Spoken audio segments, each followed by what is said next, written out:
Alright guys, hello. Welcome back to a new video. We're doing a story time video again.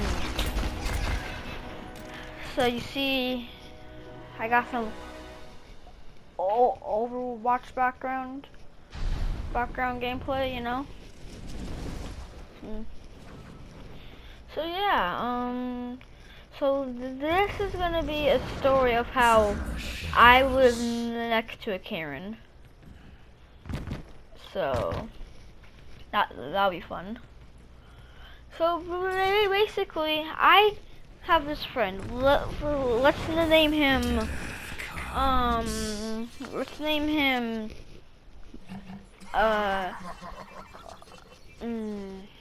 Let's name him Jack. All right. So Jack was the kind of kid who just, if he got in trouble, he just doesn't really care that much. So this kid Jack, like we weren't like really like friends, but like I knew him. I knew where his house was. So yeah, that was kind of, you know, fun, I guess. And so, alright, back to the story. So basically, I'm pretty sure around this time I didn't really like Jack too much. He was being like a butthole, pretty much, around that time. So,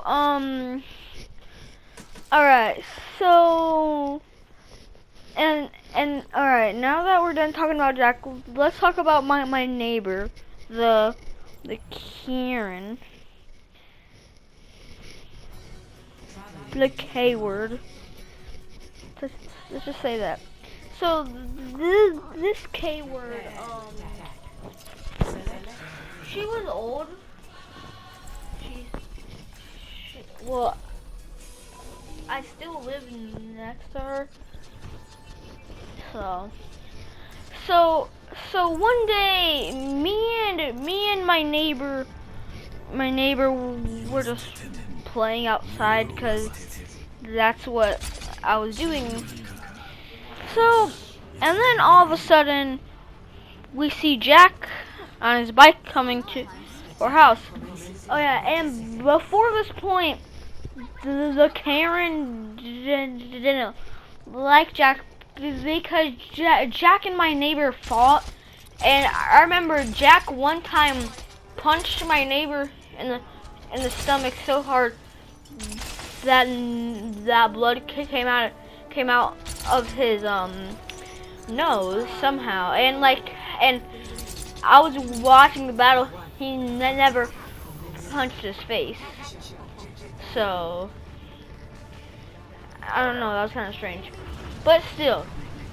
So the Karen already didn't like Jack at this point, and so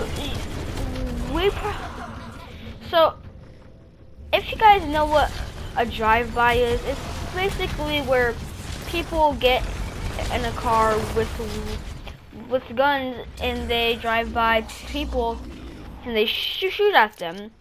So Josiah had this like airsoft gun, pellet gun. So we saw him coming around, and then all of a sudden he just pulled out his airsoft gun, and I just started drive-bying us. So we were trying to dodge his bullets because I ain't trying to get hit by a pellet gun, and if I do, I'm about to choke out this kid. Cause I can beat Jack. Like, Jack is not as strong as you probably think he is. So okay, back to what I was saying. So he started doing that, and then once he left, I told my mom, and so my neighbor told his grandmother the K word, like about what just happened, and so the Karen got pretty mad. She got, and she was already mad at him before, so like, and so my mom was actually pretty mad too. So, all right. So I'm pretty sure he like came back to the apartment, like for no like, and he didn't have his pellet gun with him this time. And so the Karen was outside and said, "If you come back here, I'm gonna call the police." And it was over a pellet gun, airsoft gun, whatever. Over shooting his friend with a well, trying to, but he failed because I just stopped him. So basically, she said, "If you come back here one more time, I'm gonna call the cops." So yeah, and he came back, of course. Well, anytime we want to play with him, we have to literally sneak him, because the Karen had a friend who would like drive her to places because she didn't have a car. So every time the Karen needed to go somewhere, her friend would have to drive her there. So a lot of the time she left her house. So every time Josiah was there, we would wait till she went, and then Josiah would come out from the side of the house. It was a pretty weird thing, but yeah. So that's the story. Hope you guys enjoyed, and yeah.